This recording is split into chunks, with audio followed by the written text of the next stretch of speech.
തൊണ്ടിമുതലിൽ കൃത്രിമത്വം കാണിച്ച കേസിൽ മുൻ മന്ത്രി ആന്റണി രാജു വിചാരണ നേരിടണമെന്ന് സുപ്രീം കോടതി വിധി വന്നിരിക്കുകയാണ്. 1994 രജിസ്റ്റർ ചെയ്ത കേസിലാണ് സുപ്രീം കോടതിയുടെ വിധി.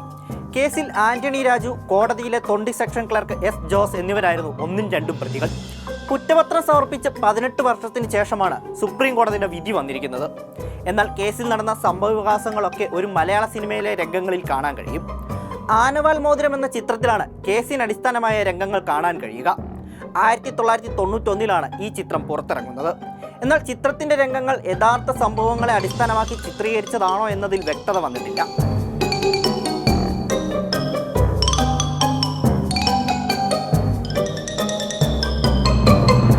യഥാർത്ഥ സംഭവങ്ങൾ ഇങ്ങനെയാണ്. 1990 ഏപ്രിൽ 4 തിരുവനന്തപുരം വിമാനത്താവളത്തിൽ ലഹരിമരുന്നുമായി ഓസ്ട്രേലിയൻ പൗരൻ ആൻഡ്രൂ സാൽവദോർ സർവലി പിടിയിലാവുന്നു. തിരുവനന്തപുരം സെഷൻസ് കോടതിയിലാണ് കേസിന്റെ വിചാരണ നടന്നത്. ആന്റണി രാജു തന്റെ സീനിയർ സെലിൻ വിൽഫ്രഡുമായി ചേർന്നാണ് പ്രതിയുടെ വക്കാലത്ത് ഏറ്റെടുത്തിരുന്നത്. എന്നാൽ കേസ് തോറ്റു. പ്രതിക്ക് ശിക്ഷ വിധിച്ച് കോടതി ഉത്തരവും ഇറക്കി. തൊട്ടു പിന്നാലെ ഹൈക്കോടതിയിൽ അപ്പീൽ ഫയൽ ചെയ്തു. പ്രഗത്ഭനായിരുന്ന കുഞ്ഞിരാമ മേനോനായിരുന്നു പ്രതിക്ക് വേണ്ടി വക്കാലത്ത് ഏറ്റെടുത്തിരുന്നത്. തുടർന്ന് നടന്ന കേസിൽ പ്രതിയെ കോടതി വെറുതെ വിട്ടു.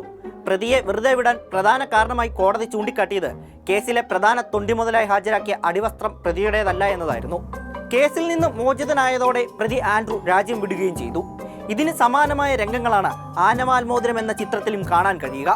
1990 ഗ്രേഗ് ചാമ്പ്യന്റെ സംവിധാനത്തിൽ പുറത്തിറങ്ങിയ ബ്രിട്ടീഷ് കോമിക് ചിത്രം ഷോർട്ട് ടൈമിൽ നിന്നും പ്രചോദനം ഉൾക്കൊണ്ടാണ് മലയാളത്തിൽ ടി ദാമോദരന്റെ തിരക്കഥയിൽ GS വിജയൻ സംവിധാനം ചെയ്ത ആനവാൽ മോതിരം എത്തുന്നത്. ശ്രീനിവാസൻ, സുരേഷ് ഗോപി എന്നിവരാണ് ചിത്രത്തിലെ പ്രധാന കഥാപാത്രങ്ങൾ. സിനിമയിൽ ഒരു വിദേശ പൗരനെ പോലീസ് ഉദ്യോഗസ്ഥരായ ശ്രീനിവാസനും സുരേഷ് ഗോപിയും ലഹരിമരുന്നുമായി പിടികൂടുന്നുണ്ട്. ഐറിഷ് അമേരിക്കൻ നടൻ ഗാവിൻ പക്കാട് അവതരിപ്പിച്ച ആൽബർട്ടോ ഫെല്ലിനി എന്ന കഥാപാത്രമാണ് ഇവിടെ പ്രതി. സിനിമയിൽ കേസിൽ പ്രധാന തൊണ്ടിമുതലായി എത്തുന്നതും അടിവസ്ത്രമാണ്. ഇവിടെയും തൊണ്ടിമുതൽ മാറ്റിയാണ് പ്രതിക്ക് രക്ഷപ്പെടാൻ സാഹചര്യമൊരുക്കുന്നത്.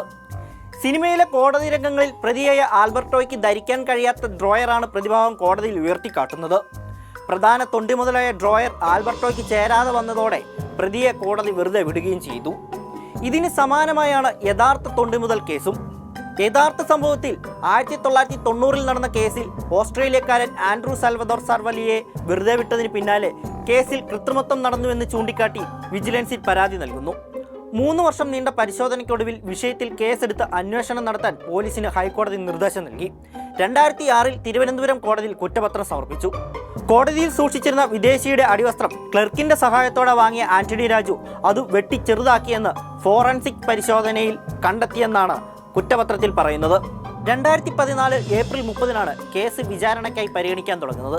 നെടുമങ്ങാട് ഫസ്റ്റ് ക്ലാസ് മജിസ്ട്രേറ്റ് കോടതിയിലേക്കാണ് കേസ് മാറ്റിയത്. അന്നു മുതൽ 22 തവണ കേസ് പരിഗണിച്ചെങ്കിലും പ്രതികൾ ഹാജരാവുകയോ കുറ്റപത്രം വായിച്ചു കേൾപ്പിക്കുകയോ ചെയ്തില്ല. തുടർന്ന് ഹൈക്കോടതി രജിസ്ട്രാർ ഇടപെട്ടു.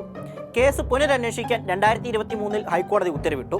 ഈ ഹൈക്കോടതി വിധി ചോദ്യം ചെയ്ത് ആന്റണി രാജു ഉൾപ്പെടെ നൽകിയ ഹർജികളാണ് ഇപ്പോൾ സുപ്രീം കോടതി വിധി പറഞ്ഞിരിക്കുന്നത്. കേസ് നടന്ന് 34 വർഷമാകുമ്പോഴാണ് കേസിൽ സുപ്രീം കോടതിയിൽ നിന്ന് ആന്റണി രാജുവിന് തിരിച്ചടി ഉണ്ടാകുന്നത്.